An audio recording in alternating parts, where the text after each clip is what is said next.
मंगलाचरण बोलेंगे हम सब लोग। ओम नमो भगवते वासुदेवाय। ओम नमो भगवते वासुदेवाय। ओम नमो भगवते वासुदेवाय।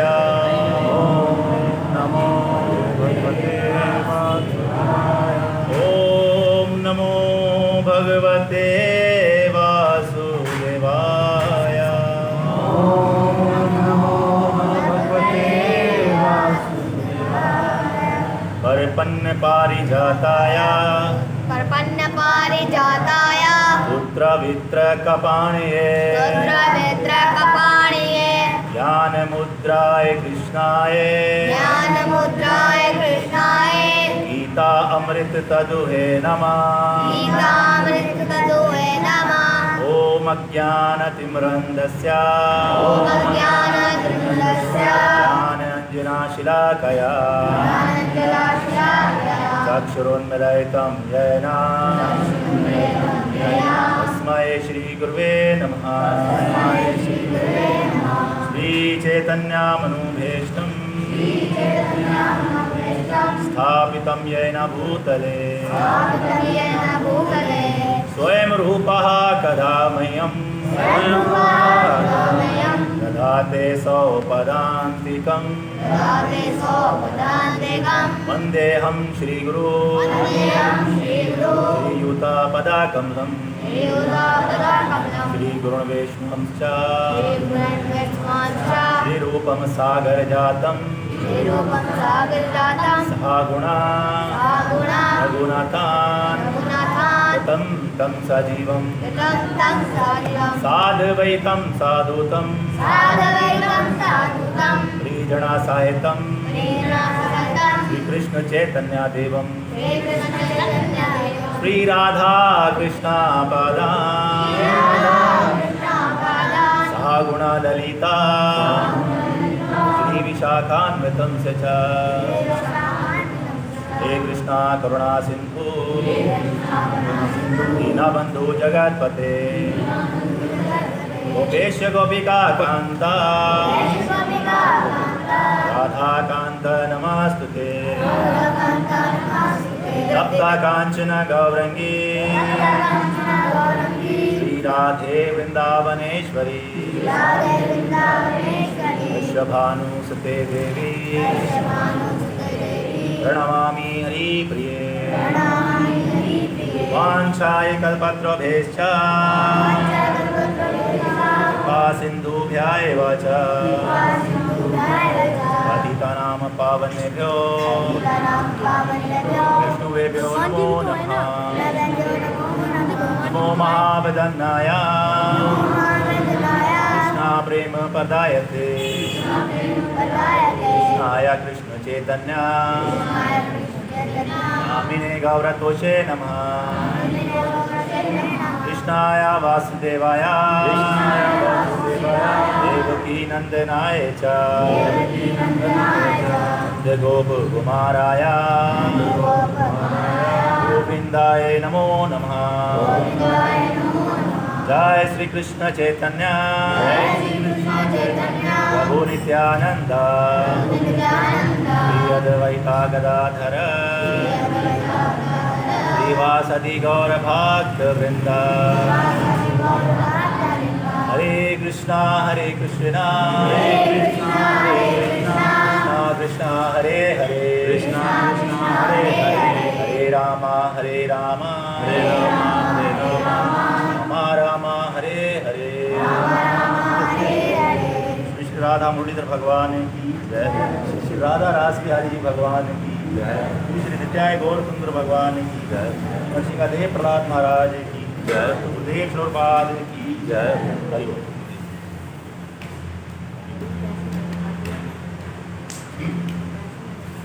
पार्थाय प्रतिबोधितां भगवता नारायणेन स्वयं व्यासेनाग्रथितां पुराण मुनिना भारतम्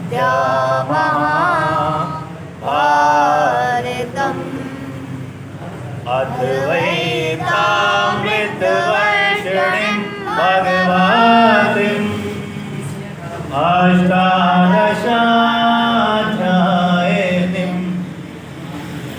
अम्ब त्वामनुसन्दधामि भगवत् गीते भवावेशुनीं गीते भवेशणिम् ग्रंथा श्रीमद्भगवद्गीता की पुरुषोत्तमासया देवतां पुरुषोत्तमा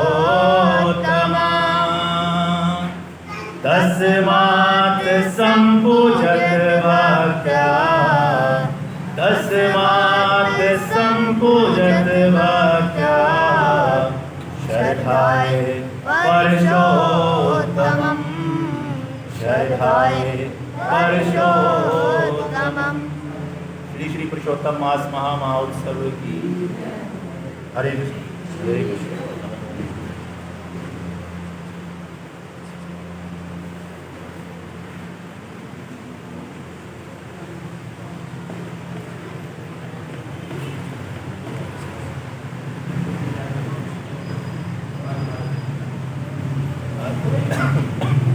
हरे कृष्णा।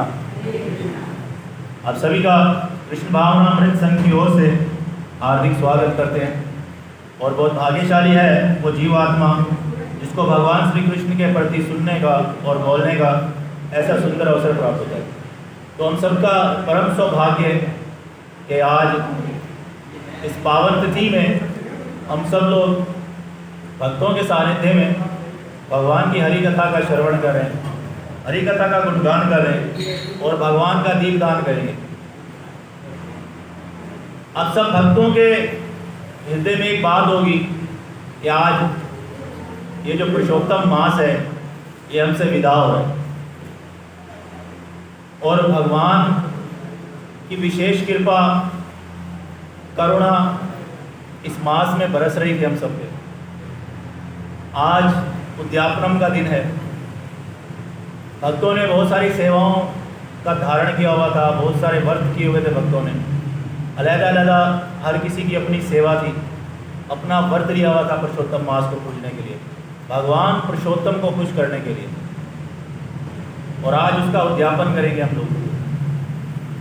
तो हम लोग 15वां अध्याय जो कि पुरुषोत्तम योग है उसका पाठ भी करेंगे। और जैसा कि हमने सुना कि ये पुरुषोत्तम मास जो है, ये अधिक मास जो है, ये 12 महीनों से अलग है। एक तो कार्तिक को सुनते हैं ना कार्तिका समो मास है, ना कृतिका ना समंग युगम, कि कार्तिक के समान कोई मास नहीं है, ये तमाम महीनों में राजा है। लेकिन राजाओं के भी जो महाराजा होते हैं ना, ये पुरुषोत्तम मास को है। हमने सुना कि कार्तिक मास के जो सेवा है इस अधिक मास यानी इस पुरुषोत्तम मास में, जो अधिक मास की देवी को भगवान ने नाम दिया पुरुषोत्तम मास, तो इस पुरुषोत्तम मास में कार्तिक मास के भी 16 गुना अधिक, बल्कि 16 गुना अधिक क्या, अगर हम एक सेवा करते हैं तो उसका करोड़ गुना हमें मिलता है, लेकिन कार्तिक मास के 16 गुना, कुछ आचार्य बताते हैं 27 गुना, इतना अधिक मिलता है पुरुषोत्तम मास में भगवान की सेवा करने का लाभ। तो ये मास, ये महीना आज हमसे जुदा होने जा रहा है। दुख की बात भी है, लेकिन भगवान जो भी करते हैं अपने भक्तों के लिए अच्छा करते हैं। लेकिन उसमें खुशी की बात यह है कि इस बार भगवान ने हमें डबल सेवा का मौका दिया। चतुर्मास के साथ साथ पुरुषोत्तम मास भी आया, और जहाँ 4 महीने की सेवा का पालन करते थे हम, भगवान की विशेष कृपा इस साल 2023 में हमें ये हुई कि हमें 5 महीने भगवान की भरपूर सेवा करने का लाभ मिला। तो अगर आज ये पुरुषोत्तम मास विदा हो रहा है, तो कल से चतुर्मास की सेवा शुरू हो जाएगी फिर दोबारा। तो चतुर्मास में भी ऐसे ही भरपूर तरीके से जोश बरकरार रखना है हमने। जैसे सुबह हम अभी उठते हैं ब्रह्म मुहूर्त में, ऐसे ही पूरे चतुर्मास यानी कार्तिक मास तक हमने करना है। और कोशिश करें कि भक्त के जीवन में तो हर रोज़ ही जो है वो चतुर्मास या कार्तिक मास या पुरुषोत्तम मास चलता है, क्योंकि भक्त का नियम होता है कि वो डेली ब्रह्म मुहूर्त के समय जाता है। तो हमें पूरा साल ही कार्तिक मास और पुरुषोत्तम मास समझ के भगवान की सेवा करनी है, ऐसा हमें समझना चाहिए। क्योंकि इस्कॉन में गुरु परंपरा के द्वारा हम ऐसा सीखते हैं, इस्कॉन की ऐसी शिक्षाएं हैं कि हमें इन सेवाओं का पालन करना चाहिए। सो उद्यापनम क्या है, इसको हम थोड़ा सा पहले चर्चा कर लें। उद्यापनम वो है कि जो हमने व्रत धारण किया हुआ था, आज हम उसका उद्यापन करेंगे। जो भी हमने व्रत पालन किया हुआ था, जैसे किसी ने कुछ खास सेवा का धारण किया हुआ था, उस सेवा को कोशिश करें कि वैसे ही बरकरार रखें। किसी ने कुछ त्याग किया हुआ था, कुछ छोड़ा हुआ था, खाना पीना, या जैसे कई लोग सोचते हैं कि हम जो है वो बिस्तर पे नहीं बल्कि फर्श पे सोएंगे, तो वो आज उसका व्रत पूर्ण होता है। जो किसी ने चावल त्यागे, किसी ने दाल त्यागी, किसी ने फ्रूट त्यागा, कुछ ऐसे महान भक्त भी हैं हमारे बीच, भगवान की विशेष कृपा गुरु महाराज की, जिन्होंने 5 दिन से अनाज का भी त्याग किया हुआ है, सिर्फ फल आहार कर रहे हैं। तो आज जो भी हमने छोड़ा हुआ था वो भगवान के चरणों में अर्पण करते हुए, वैष्णवों को दान देते हुए, भगवान को भोग लगाते हुए, और जब वैष्णव प्रसाद कर लें फिर उस प्रसाद को लेके अपना व्रत तोड़ना है या व्रत पूरा करना है, ज्ञापन करना है। तो व्रत जो भी धारण किया हुआ था, जो भी त्यागा हुआ था, वो भक्तों को दान देने के बाद, भगवान को भोग लगने, भक्तों को दान देने और भक्तों के प्रसाद ग्रहण करने के बाद आप प्रसाद पा सकते हैं। जितनी क्षमता हो उसके मुताबिक जो है वैष्णवों को, भक्तों को, ब्राह्मणों को दान देके और अपना व्रत पूरा कीजिए। हरे कृष्णा। हम 15वां अध्याय पढ़ते हैं जो कि पुरुषोत्तम योग है। समय हमारे पास शॉर्ट है, हम देखेंगे इसमें से जो मेन चीज़ है उसको हम डिस्कस करेंगे, क्योंकि पूरे पुरुषोत्तम से हम सुनते आ रहे हैं इस चैप्टर को। श्रीमद् भगवद गीता यथारूप 15वां अध्याय पुरुषोत्तम योग यानी परम पुरुष भगवान का योग। परम पुरुष भगवान ने कहा जाता है कि एक अविनाशी बरगद का दरख्त है, जिसकी जड़ें ऊपर की तरफ, जिसकी शाखें नीचे की तरफ हैं। वेद मंत्र जिसके पत्ते हैं, जो इस दरख्त की हकीकत को जानता है, वेदों को जानने वाला है। भौतिक प्रकृति के तीनों गुणों से नशोनुमा पाकर इस दरख्त की शाखें ऊपर नीचे सब तरफ फैली हुई हैं। इसकी डालियां, इंद्रियां, विषय हैं। इंसानी समाज के सकाम कर्मों को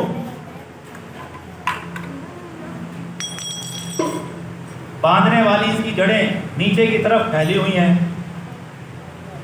इस दुनिया में दरख्त का असली रूप नहीं देखा जा सकता, कोई नहीं समझ सकता कि इसकी इब्तिदा और इसकी इंतहा और इसकी बुनियाद कहाँ है। लेकिन पक्के इरादे से इंसान इस दुनियावी दरख्त को ज्ञान रूपी यानी त्याग रूपी हथियार के जरिए काट गिराए। इसके बाद ऐसी जगह की खोज करनी चाहिए जहाँ जाकर लौटना ना पड़े और जहाँ अपने आप को इस परम पुरुष भगवान के हवाले करे, जिससे अनादि काल से ही हर चीज़ की इब्तिदा और फैलाव होता आया है।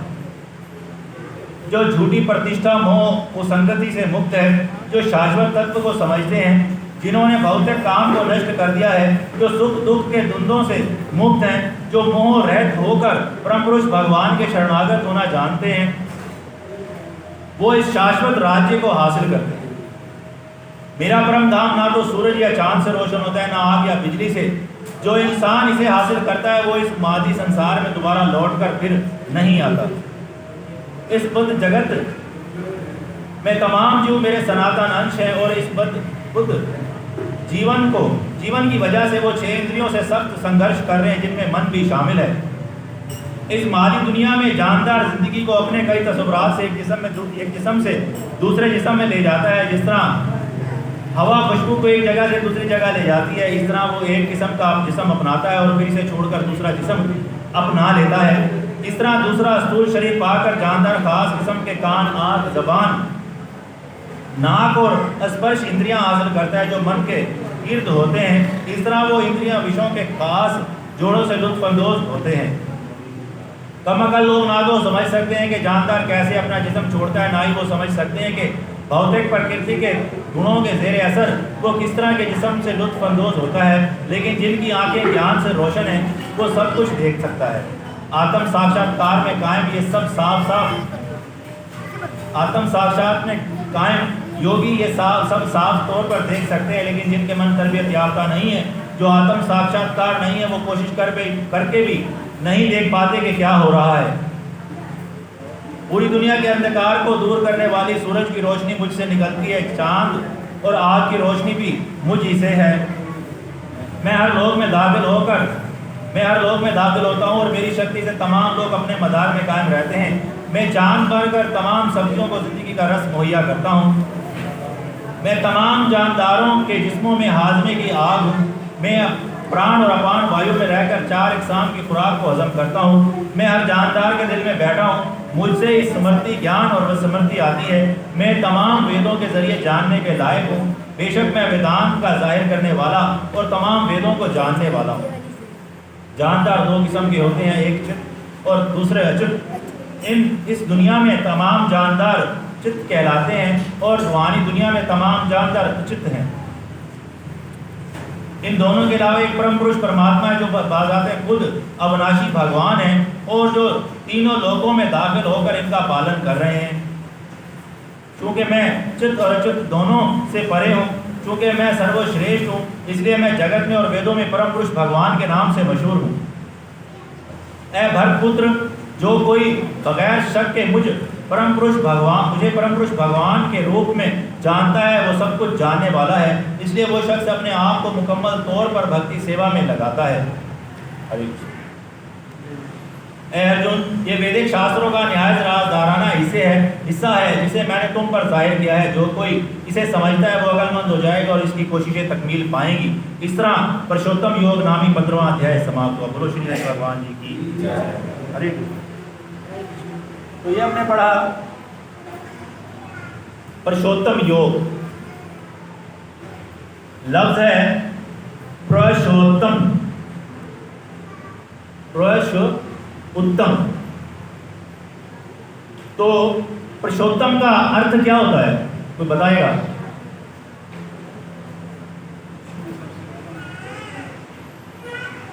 यहां पे इसको हम 2 तरीकों से समझने की कोशिश करेंगे। पुरुषोत्तम का मतलब होता है भगवान श्री कृष्ण एक पुरुष है। इसके अलावा बाकी जितने भी भौतिक संसार में है वो क्या है? संसार में एक परम पुरुष है, एक ही पुरुष है और बाकी संसार किस पर टिका हुआ है? बाकी संसार में जितनी भी चीजें हैं वो सब क्या है? प्रकृति है। ऐसा है। संसार में जितनी भी चीजें हैं वो क्या कह जाती हैं? प्रकृति। यानी पुरुष जो है वो परम पुरुष भगवान क्या है? परम भोक्ता है। और बाकी सब क्या है? प्रकृति। और प्रकृति किसके जरिए भोगी जाती है? पुरुष के जरिए। तो परम पुरुष भगवान श्री कृष्ण पुरुष हैं और ये सृष्टि क्या है? प्रकृति है, भोग्य है, जिसको भोग कौन रहे हैं? भगवान श्री कृष्ण। ऐसा है।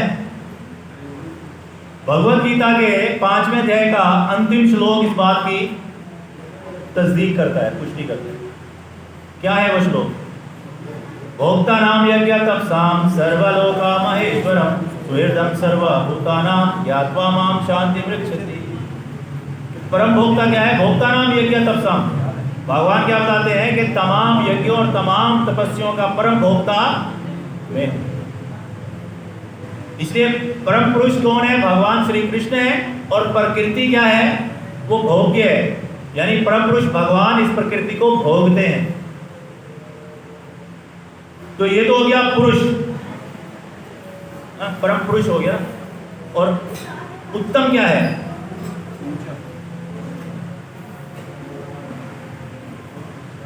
उत्तम जो है वो तम से निकलता है लफ्ज। तम तम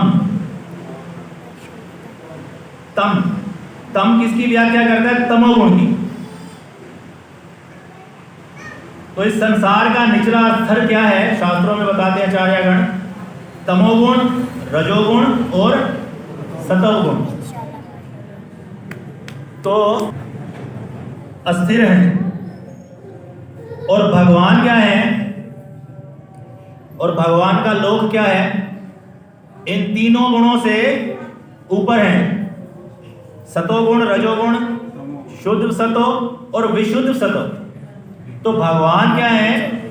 वो विशुद्ध सतो में रहते हैं। और ऐसे ही भगवान का जो धाम है वो भी विशुद्ध सतो में रहता है। तो यहाँ पे कहा जाता है, संसार में सवाल ये उठ सकता है कि भाई सतोगुण में कायम होना चाहिए, ऐसा भगवान कहते हैं। लेकिन भगवान भगवत गीता में ही कहते हैं कि अर्जुन तीनों गुणों से बालातर हो जाओ। यानी तमोगुण रजोगुण को तो छोड़, सतोगुण से भी बालातर हो जाओ। क्यों? क्योंकि तीनों गुणों क्या हैं? बांधने वाले हैं। जैसे एग्जाम्पल के तौर पे हम समझने की कोशिश करते हैं। एक है लोहे की चैन, एक है चांदी की चैन और एक है सोने की चैन। लोहे की चैन की कीमत कम होगी, चांदी की चेन की कीमत ज्यादा होगी, लेकिन सोने की चेन की कीमत सबसे ज्यादा होगी। तो जो लोहे की चेन है उसको तमोगुण कह लें, सबसे लो क्वालिटी है ना। और जो रजोगुण है उसको चांदी की चेन कह लें। जो सतोगुण है उसको सोने की चेन कह लें। लेकिन चेन का काम क्या होता है? बांधना। चाहे फिर लोहे की चेन से बांधे या सोने की चेन से बांधे, काम क्या उसका? बांधना। इसीलिए ये संसार में तीनों गुण क्या काम कर रहे हैं? बांधने का काम कर रहे हैं। इसलिए भगवान क्या कहते हैं? तीनों गुणों से बालातर हो जाओ। इसलिए इस संसार में जो व्यक्ति है वो तीन बंधनों में बंधा रहता है। मतलब इस संसार के तामस गुणों में बंधे रहते हैं वो लोग। लेकिन जब कोई शख्स इस तम में चला जाता है, यानी इस तीनों गुणों को छोड़कर उत्तम गुण में, शुद्ध सत्व में चला जाता है, तो वो भगवान के उत्तम लोक को प्राप्त कर लेता है। जैसे हमने देखा उत्तम जो है लफ्ज, उसकी एक और व्याख्या है ऊर्ध लोक और अधोलोक। जो शुद्ध सतो से गिर के, सतो गुण से गिर के रजोगुण और तमोगुण में जाता है तो उसकी क्या गति होती है? कौन सी गति होगी? हमने डिटेल से पढ़ा था। हाँ जी, अधागति, ऊर्ध्व गति और परम गति। तो जो रजोगुण में जाएगा, तमोगुण में जाएगा, उसकी कौन सी गति होनी चाहिए जी? अधोगति, यानी वो निचले लोकों में जाएगा। और ऊर्ध्वगति क्या है? ऊपर के लोगों की तरफ लेके जाएगा। तो इसीलिए जो शुद्ध सतों में चला जाता है तो वो उत्तम लोक को प्राप्त कर लेता है। तो ये पुरुषोत्तम क्या है? ये परम पुरुष का उत्तम लोक है, आध्यात्मिक लोक। और इस सारी चीजों को व्याख्या करने के लिए भगवान ने इस 15वें अध्याय को दिया कि उत्तम का मतलब है मोस्ट परफेक्ट, बिल्कुल परफेक्ट। और योग का मतलब क्या है? जुड़ना।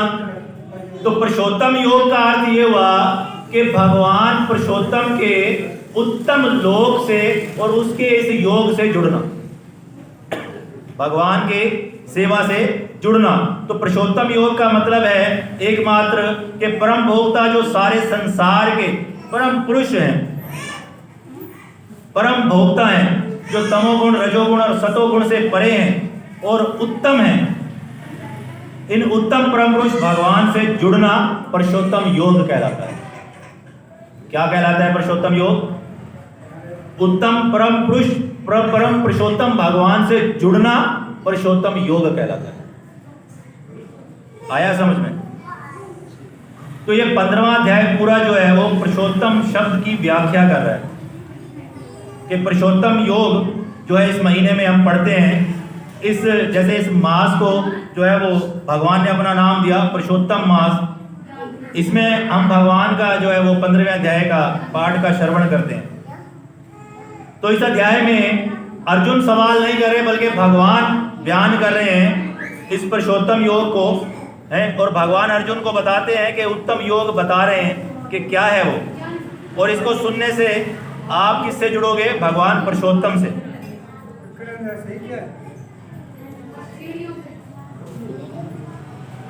और इसमें भगवान बताना जानते हैं कि पुरुषोत्तम है कौन हकीकत में, इनका उत्तम लोक कहाँ है। ये सारे प्रश्नों के उत्तर भगवान देंगे। पुरुषोत्तम हकीकत में क्या है और उसका उत्तम लोक क्या है, वो कहाँ है, भगवान को प्राप्त करने की डिग्री क्या है, क्या कंडीशन है, उसका क्राइटेरिया क्या है, और हम कैसे उस भगवान को पा सकते हैं। एग्जाम्पल, जैसे कोई इंजीनियर बनता है, कोई डॉक्टर बनता है, तो उस स्टेज तक पहुंचने के अंदर उसके पास वो एबिलिटी होनी चाहिए, वो डिग्री होनी चाहिए। इसी तरह भगवान के पुरुषोत्तम धाम को, आध्यात्मिक धाम को प्राप्त करने की क्या डिग्री है।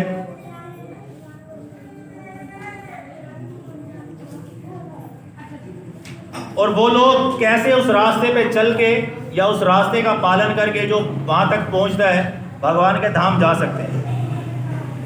ये लोग कैसा दिखता है?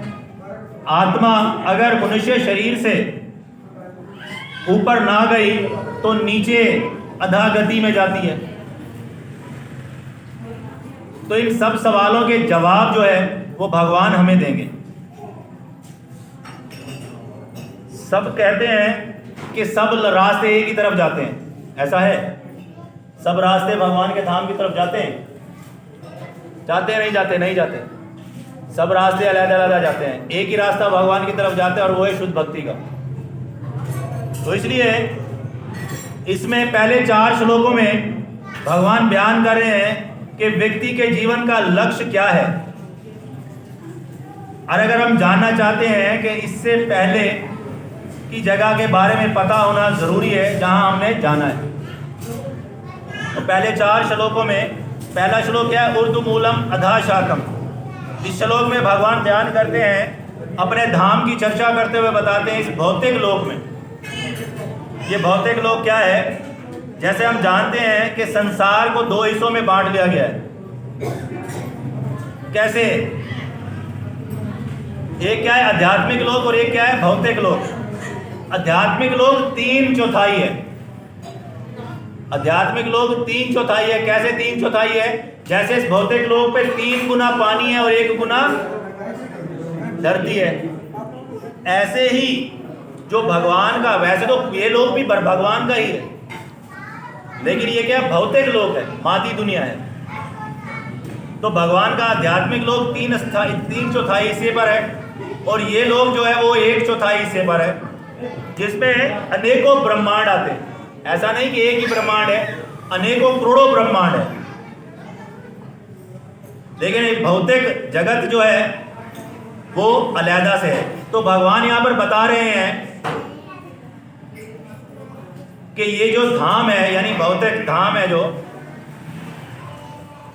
ये कैसा है।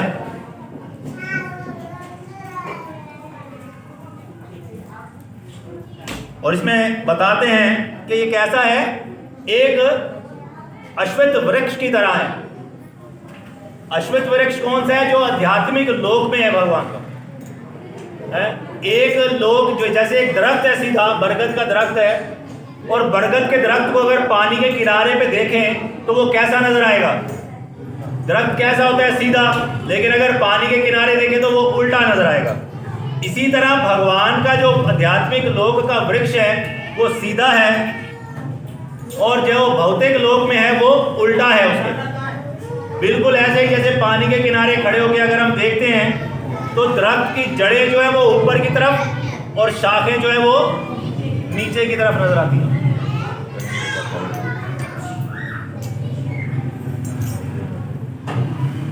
तो ऐसे ही भगवान बता रहे हैं कि आध्यात्मिक संसार जैसे संसार के बिल्कुल उल्ट है।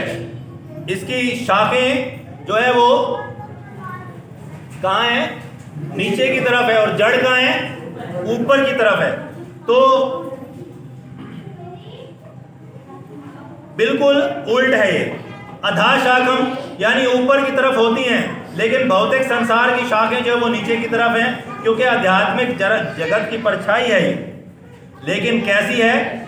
अश्वतम प्राहुर अव्ययम छंदांसी प्रणतानी। इसके पत्ते जो हैं वो वैदिक ज्ञान से बंधे हुए हैं, और इस संसार के जो वैदिक शास्त्रों का ज्ञान है, अगर कोई व्यक्ति शास्त्रों का ज्ञान प्राप्त कर लेता है तो वो ही इसको समझ सकता है, अन्यथा और कोई नहीं इसको समझ सकता। ऐसा नहीं है कि कोई भी जाएगा इस दरख्त को समझ लेगा, ये किसी के समझ में आने वाला नहीं है।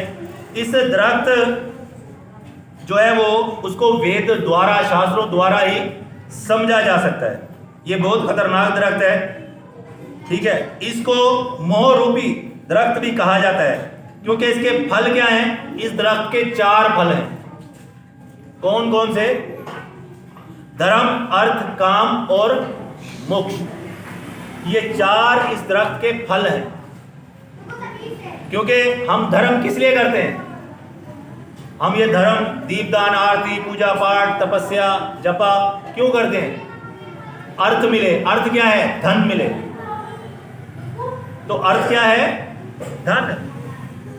और धन को प्राप्त करने के लिए जो है हम धर्म करते हैं। और अगर किसी को धर्म करने से धन प्राप्त ना हो तो वो कहता है छोड़ो यार, ऐसा करने से क्या हो रहा है, वो छोड़ देगा। हाँ। और जब अर्थ से हमें रुपए मिलते हैं तो हम क्या करते हैं? काम, अपनी कामनाओं की पूर्ति करते हैं, अपनी ख्वाहिशात को पूरी करते हैं। और फिर जब कामनाएं पूरी होती है तो अंत में क्या कहते हैं? भगवान अब मोक्ष भी दे देना। हाँ, तो मुक्ति भी मिल जाए। तो मतलब कि धर्म, अर्थ, काम और मोक्ष इस भौतिक जगत के दरख्त रूप जो फल है वो हैं। और अगर कोई इन फलों को प्राप्त करना चाहता है तो वो नीचे जाना पड़ता है उसको। हाँ, ये कैसा दरख्त है? संसार रूपी दरख्त कैसा है? इसकी जड़ें कहाँ हैं?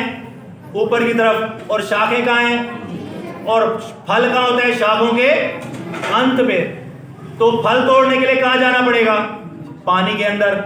और पानी के अंदर क्या है? दलदल है। और जो उस फल को प्राप्त करना चाहेगा तो वो क्या करेगा? दलदल में फंस जाएगा। ऐसा है। तो प्रभुपाद जी कहते हैं कि कोशिश करो, अभ्यास करो और इस संसार रूपी दरख्त को काट गिरो, इसको पार करो। किससे? विराग रूपी शस्त्र से काट गिरो इसको। और विराग रूपी शस्त्र से जब काटेंगे तो ही हम पार हो पाएंगे। ऐसे ही प्रभुपाद जी कहते हैं कि वृक्ष की शाखें जो हैं वो चारों तरफ फैली हुई हैं। दूसरा श्लोक पढ़ते हैं ना, तो इस दरख्त की शाखें चारों तरफ फैली हुई हैं। और चारों तरफ कैसे फैली हुई हैं कि वो ऐसे फैली हुई हैं कि अगर इस संसार को, इस पृथ्वी को दो हिस्सों में काटे, जैसे मतीरे को काटते हम, तो उसका ऊपर वाला हिस्सा जो है वो आध्यात्मिक लोक है और नीचे वाला हिस्सा जो है वो भौतिक लोक है। और वो 7 लोक उसमें आते हैं, अतुल वितुल सुतल जो है वो तलातल रसातल पाताल है, ये इसकी नीचे के लोग आएंगे। ऐसे ही जो है वो भूलोक, देवलोक, स्वर्गलोक, तपलोक, जनलोक और ब्रह्मलोक, ये ऊपर के लोग आ जाएंगे। ठीक है, तो अगर हम 3 गुणों के संग में हैं तो इस दरख्त के पत्तों, हरी भरी टहनियां जो हैं वो इन 3 गुणों का आधार है। और इस तरह तमाम जीव की जो अगली यूनि है वो भी उसी पे डिपेंड करती है कि 3 गुणों में वो कैसे जीवन व्यतीत कर रहे हैं। इस तरह इसकी शाखें जो शुरू होती हैं और उनका जो हेड बनता है, जहां पे जाके फल मिलता है, वो क्या है? वो हमारी इंद्रियां हैं। कौन सी इंद्रियां? आंख, नाक, कान, जबान, स्पर्श इंद्रियां। और ये 5 क्या हैं?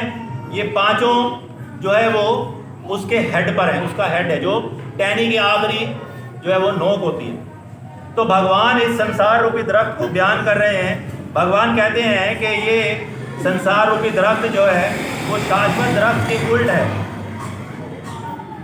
और इसके आसपास छोटी छोटी जो डालियां हैं, जो घास उग जाती है। आप देखते हैं दरख्त के आसपास घास उग जाती है, छोटे मोटे पौधे उग जाते हैं। तो वो क्या है? वो संसार में हमारी आसक्ति है। जिस आसक्ति जो हम संसार में फंसे हुए हैं कि मैं ये भी प्राप्त कर लूँ, मैं ऐसा हो जाऊँ, मैं वैसा हो जाऊँ, मेरे पास ये होना चाहिए। तो हमारी जो आसक्ति है वो छोटे छोटे पौधे और क्या है? घास है।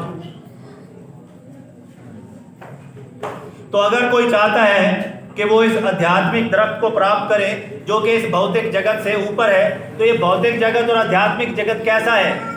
आध्यात्मिक जगत की जो जड़ें हैं वो नीचे की तरफ है, शाखें ऊपर की तरफ है। और भौतिक जगत में जो दरख्त है उसकी जड़ें ऊपर की तरफ और शाखें नीचे की तरफ है। तो अगर कोई चाहता है कि वो आध्यात्मिक जगत को प्राप्त करे तो उसे क्या करना चाहिए? उल्टे दरख्त की जड़ की तरफ चले वो, ना कि फल प्राप्त करने के लिए नीचे की तरफ चले। और जब वो इस भौतिक जगत में जो उल्टा दरख्त है इसकी जड़ों की तरफ चलेगा, तो जड़ों से जब आगे चलेगा तो शाश्वत जो आध्यात्मिक जगत का वृक्ष है उस तक पहुंचेगा। और जब उस दरख्त तक पहुंचेगा तो फिर क्या होगा? वो भगवान के आध्यात्मिक लोक को प्राप्त करने की तरफ बढ़ेगा। असंग, और इसको किससे काटना है? असंग शस्त्रेण। प्रभुपाद जी कहते हैं कि ये 2 चीजें हैं। एक क्या है? विषय भोग की आसक्ति, और दूसरा क्या है? भौतिक प्रकृति के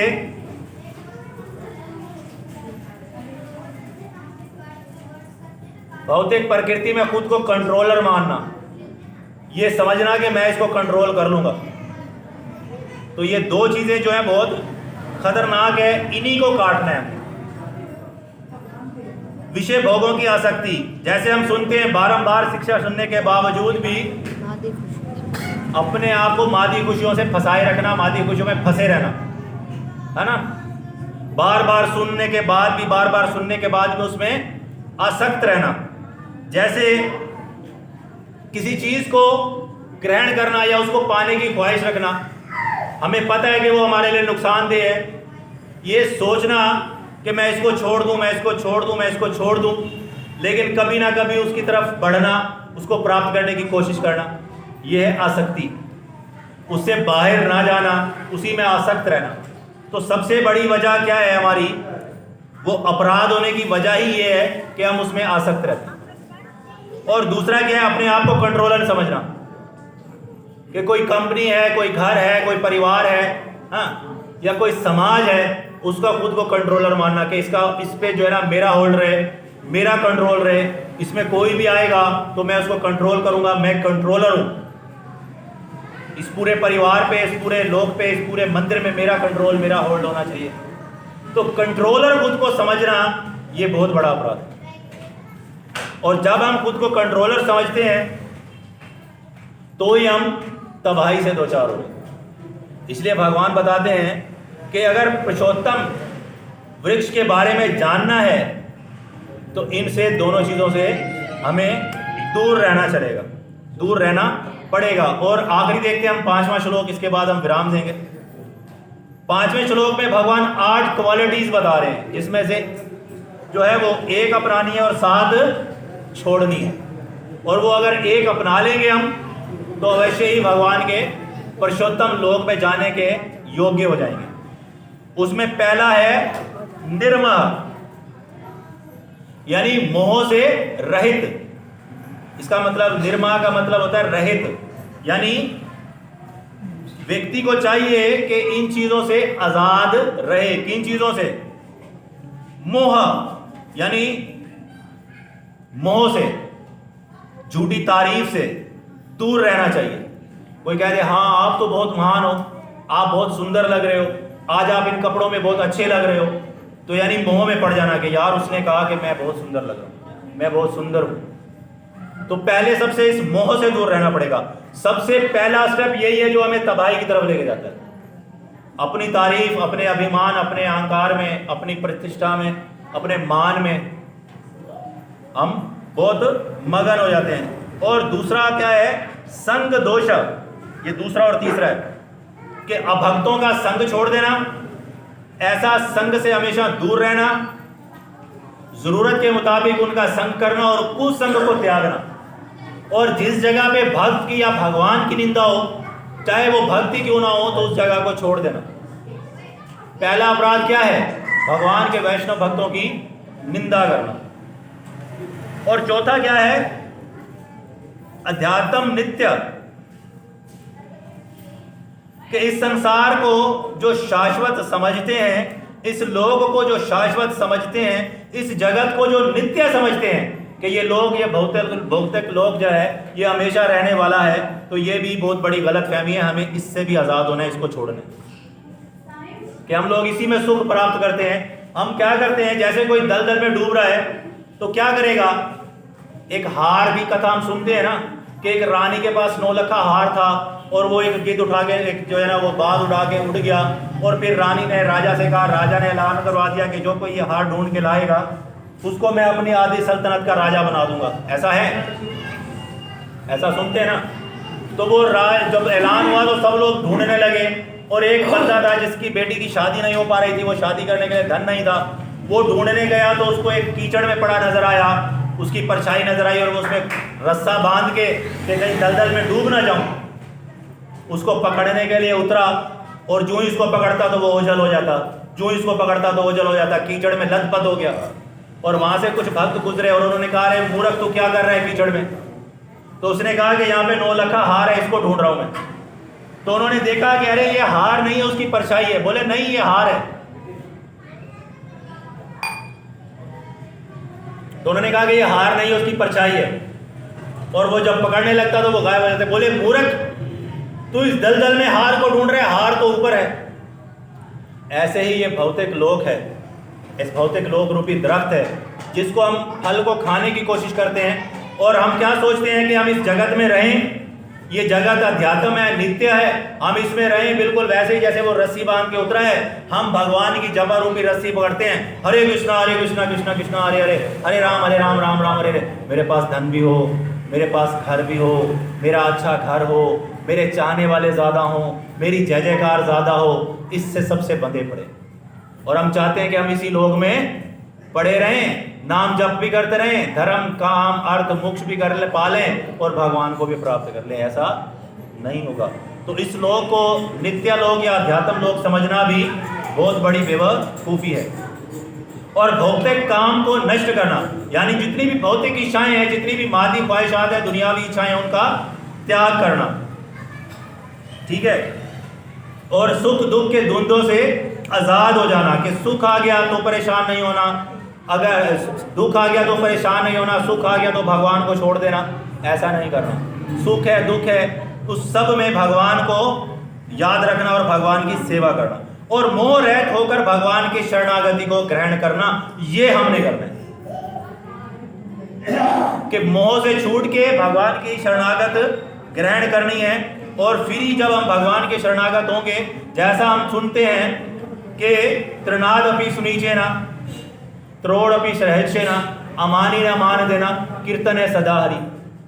अगर ये करने चलेंगे तो फिर कुछ नहीं मिलेगा। पहले जो है हमें विनम्र होना चाहिए, फिर सहनशील होना चाहिए, हाँ, फिर दूसरों को सम्मान देना चाहिए, फिर कीर्तन करना चाहिए। लेकिन आचार्यगण क्या कहते हैं कि हमें क्या करना चाहिए? सततम कीर्तयन्तो मां, हमेशा उत्तरातर निरंतर भगवान के नाम का कथा और कीर्तन करना चाहिए, और श्रवण और कीर्तन से हमेशा जुड़े रहना चाहिए। जब ये हम करेंगे तो हमें त्रिनाद अपि सुनीचेता, हमें जो है वो विनम्रता भी आ जाएगी, हम विनम्र भी हो जाएंगे। और त्रौरपि सहनशील, हम में क्या है, हम आजिज भी हो जाएंगे। अमानी ना मान देना, दूसरों को मान भी देने लगेंगे। कीर्तन ये सदा हरि। और जब कोई ये सब कर लेता है तो वो भगवान के शाश्वत धाम को प्राप्त करेगा। क्योंकि भगवान क्या बताते हैं कि मेरा धाम ना तो सूरज से ना चांद से रोशन होता है, भगवान का धाम किससे रोशन होता है? भगवान से ही रोशन होता है भगवान का धाम। तो इसलिए हमें इन चीज़ों से बचना है, इन 7 चीज़ों से बचकर 8वीं चीज़ अपनानी है, और वो क्या है? भगवान के शरणागत होकर भगवान के नाम का कीर्तन और भगवान के नाम का कथा का श्रवण करना है। और जब हम ऐसा करते रहेंगे तो तमाम अनर्थों से मुक्त रहेंगे, तमाम अनर्थों से आज़ाद रहेंगे, और भगवान के शाश्वत, ये क्या है? ये लोक में क्या है? अशाश्वत है, और भगवान का लोक क्या है? शाश्वत है, आध्यात्मिक है। तो उस भगवान पुरुषोत्तम के लोक को प्राप्त करके इस आवागमन के फन से मुक्त होकर, मरण जीर्ण के चक्कर से मुक्त होकर हमेशा भगवान के धाम में निवास करेंगे। और इसीलिए हमें गाना चाहिए, हमेशा सुनना चाहिए, हमेशा बोलना चाहिए, झूमते हुए नाचते हुए हरे कृष्णा कृष्णा कृष्णा हरे हरे, हरे राम राम राम हरे कृष्णा। कथा में बहुत सारी त्रुटियां रह गई होंगी, क्योंकि बहुत जल्दी कोशिश करके शॉर्ट करके आपको कुछ समझाना चाहा, क्योंकि ये ऐसा योग है कि मैं खुद भी इसको नहीं समझ पा रहा। लेकिन आचार्यों के द्वारा, गुरु महाराज की कृपा द्वारा, शीला प्रभुपाद जी की कृपा द्वारा जितना पॉसिबल हो सका शॉर्ट टाइम में, शॉर्ट तरीके से आपको समझाने की कोशिश की। अभी तो सिर्फ ये 5 श्लोक हुए, लेकिन अगर इसको पूरा हम देखें तो बहुत लंबा है, और बहुत डिटेल से इसको देखना चाहिए, हमें इसको समझना चाहिए कि ये पुरुषोत्तम योग क्या है। ये तो यूँ समझे कि मैंने कुछ भी नहीं, बल्कि एक मोटे से भी कम से कम आपको बताया। हरे कृष्णा हरे कृष्णा। कथा को विराम देंगे, दीपदान करना है हमने, और फिर भगवान को भोग ऑफर हो चुके हैं। हरे कृष्णा। यदि कथा में कोई प्रश्न हो तो कर सकते हैं, वरना हम कथा को विराम देते हैं। हरे कृष्णा हरे कृष्णा। बोलो श्री श्री राधा रास बिहारी जी भगवान की। कथा विराम होत है विदा हुए हनुमान, कथा विराम होत है विदा हुए हनुमान। सिया रामचंद्र सिया जानकी, सिया रामचंद्र सिया जानकी, सदा करो कल्याण। सियापति रामचंद्र की जय, उमापति महादेव की जय, पवन सुत हनुमान।